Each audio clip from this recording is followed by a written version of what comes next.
तो आज 22 मई 2025 को इंडिया के शेयर मार्केट क्रैश के बारे में आज हम बात करने वाले हैं। मार्केट में इतनी बड़ी गिरावट काफी टाइम बाद देखने को मिली है और लोग काफी टेंशन में भी आ गए हैं। तो आइए समझते हैं कि क्या हुआ, क्यों हुआ और आगे क्या कुछ हो सकता है। सबसे पहले बात करते हैं मार्केट के हाल की। तो सेंसेक्स करीब 800 पॉइंट्स गिरा और निफ्टी भी लगभग 230 पॉइंट्स डाउन रहा। बैंकिंग, आईटी और मेटल सेक्टर सबसे ज्यादा गिरावट में थे और ये सब देखकर इन्वेस्टर्स का कॉन्फिडेंस थोड़ा शेक हो गया है। तो सवाल है कि ये गिरावट आई क्यों?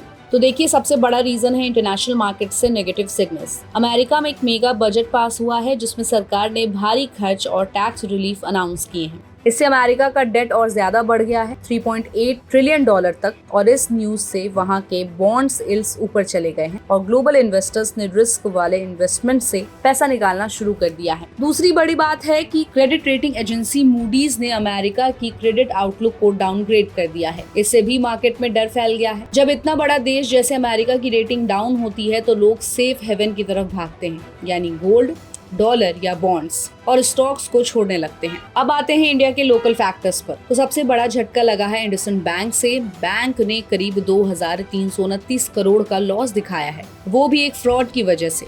बैंक एक एम्प्लॉय ने 172 करोड़ की इनकम गलत तरीके से शो कर दी थी और इस वजह से बैंक का स्टॉक लगभग 6% गिर गया। आईटी सेक्टर की भी बुरी हालत रही। इन्फोसिस, टीसीएस जैसे टॉप प्लेयर्स के स्टॉक्स डाउन रहे।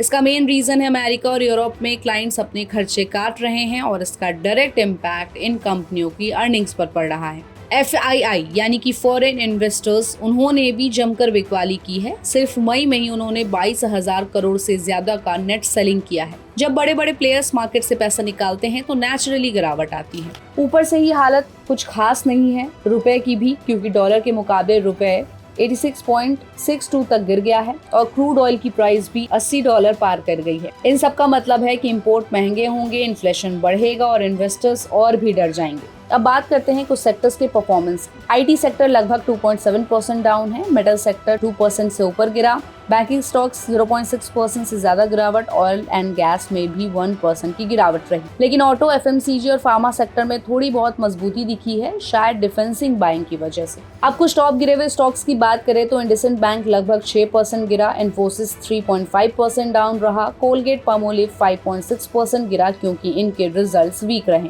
तो टोटल मिलाकर कहें तो ग्लोबल और डोमेस्टिक दोनों लेवल पर नेगेटिविटी का माहौल है। International economy, financial fraud, rating downgrade, dollar strength और ऑयल प्राइसेस, ये सारे फैक्टर्स ने मिलकर शेयर मार्केट को हिला दिया है। अगर आप इन्वेस्टर हो तो ये टाइम है थोड़ा समझदारी से काम लेने का। पैनिक सेल मत करो, लॉन्ग टर्म सोचिए। जिन स्टॉक्स के फंडामेंटल्स स्ट्रॉन्ग हैं वो टाइम के साथ रिकवर करेंगे। तो फिलहाल के लिए इतना ही। इस पूरे रिपोर्ट पर आपकी क्या राय है, हमें अपनी राय कमेंट बॉक्स में दें और ऐसे ही अपडेट्स के लिए देखते रहिए गुड रिटर्न्स। हमारे चैनल को लाइक और सब्सक्राइब करना बिल्कुल भी मत भूलिएगा।